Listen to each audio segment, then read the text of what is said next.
Happy Friday, everybody. I hope you all had a great week. Today is August 11th, 2023, and this is your Friday planning video.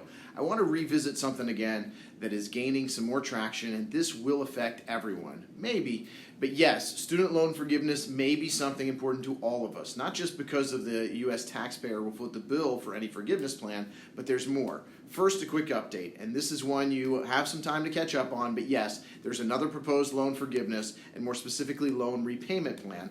The SAVE plan stands for Saving on Valuable Education. If it even happens, you do have another year before it does, next summer, but the SAVE application site did go live last week. It changes the payback for many loan holders. The basis will be the income method. Most will see their payment percentage cut, some as low as 0 or waived. So there's more to come on this. The reason I bring this back up to you is that there's so many headlines going on this topic. I want to give you some knowledge to know when to react and when not to react. First, the headlines are all over the place. $39 billion forgiven, 804,000 borrowers forgiven, 116 billion blocked by the courts, passed, not passed.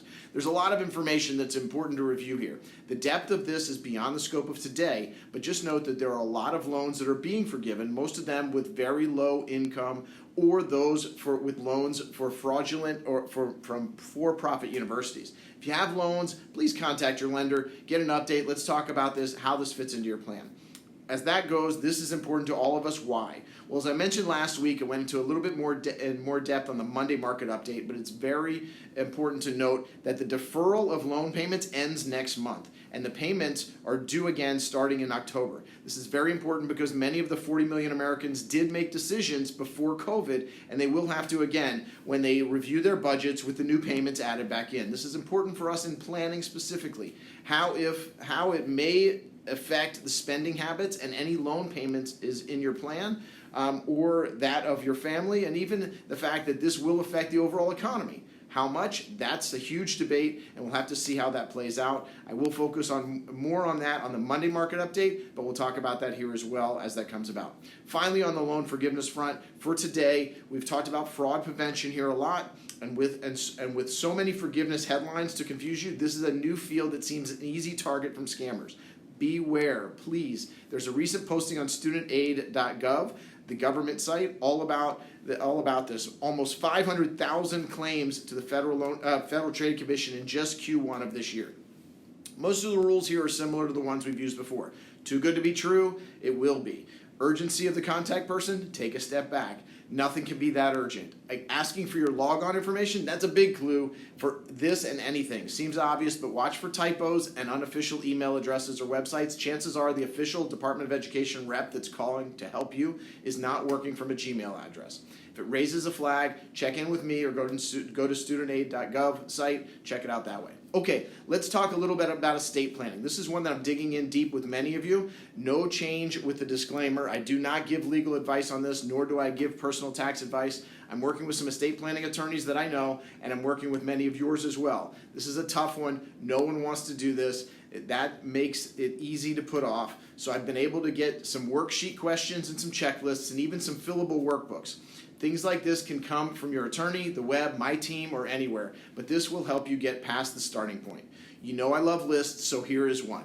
Top 7 items you can do to make it easier for your heirs, specifically the personal representative for your estate. First, what might seem obvious, make sure you have an estate plan or a will. How simple or complex will depend on your situation, but something is often better than nothing in this case, some sort of a roadmap. Next, clear instructions. This is not the old Charlie Chan shows where the will is read in a dark train ride or a haunted mansion where there are riddles and mystery. The more of that, the less peace there is likely to be as an outcome. Next, the next two go together. Before you name someone executor or personal representative, be sure they're up to the job. The next list I'll bring you next week will be 7 things that a personal representative will have to do. But once you think about who you want to have, first, are they up to it? Then ask them and let them confirm that they're up to the job. Okay, another one. This is number 5. Consider the size of the estate and make the plan match the estate. This is important. If you take a simple estate and surround it with a lot of legal documentation, you may draw out the process. Number 6. I like this one a lot. Name some go-to people for the PR to solicit for help if they need it. Yes, the financial advisor, the accountant, the attorney. Make sure you have your team ready and clear. Finally, for this list, be sure that you have a deep bench. I spoke with someone last week. They named their parents in their 80s as their personal representative. There's nothing wrong with this as long as you have the next in line already there, or maybe the next 2 down in line. Okay, 7 big ideas to make this an easier process. First, know that there will be nothing easy about this, certainly from an emotional standpoint, but to do your best, to do your part to be more simple. In 30 years, I've seen hard and I've seen simple, none easy, but some long and some short. Last thing on this list, really a number all to itself, but we'll call it number 8. Review, update. I talk about this all the time. Things change. Addresses, births, deaths, divorce, marriage. Okay, timely and last thing for today, as Gordon Gekko said in the 1987 movie Wall Street, information is the most precious commodity I know. We all like to have information at our fingertips, and one of our main custodians or broker-dealers, LPL, the ones who send you statements, is working very hard on this. The new online portal is getting better all the time. How do you get there? Well, let's start with your information. Please make sure our team has your up-to-date email and phone number. This will facilitate the access. I will suggest that in addition to going right to access from that site, you can access your online account directly from the Account View tab on my website. In addition to getting the Account View, you can also find a lot of great information on my site before you even make it to the Account View. These videos, my monthly blog, research items, quarterly commentaries, a lot available now and on the Account View from LPL, a lot of new features coming.